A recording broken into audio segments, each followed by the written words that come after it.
இந்த தியானத்தின் தலைப்பாக பி அலர்ட், பி அலர்ட், ஜாக்கிரதை, விழிப்புள்ளவளாய் இருங்கள்.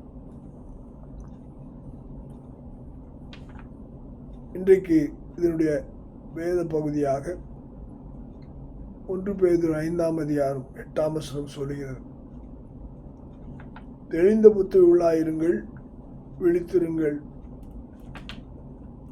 ஏனெனில் உங்கள் எதிராளியாகிய பிசாசானவன் கர்ஜிக்கிற சிங்கம் போல் எவனை விழுங்கலாமோ என்று வகை தேடி சுற்றித் திரிகிறான். நமக்கு ஒரு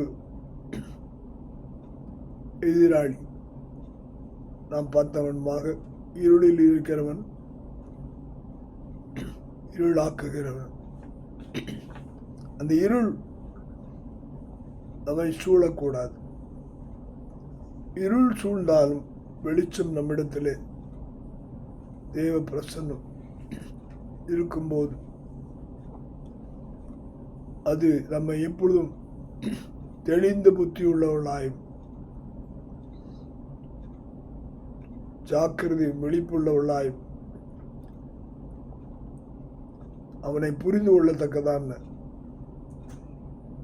அறிவை தேவன் நமக்கு கொடுத்திருக்கிறார். விழித்திருப்பதினால் நம்முடைய வாழ்க்கையிலே உண்டாகும்படியான காரியம், பிசாசானவனை நாம் ஜெயிக்கலாம். நம்மை விழுங்க பார்க்கும்படியான கர்ஜிக்கும் சிங்கமான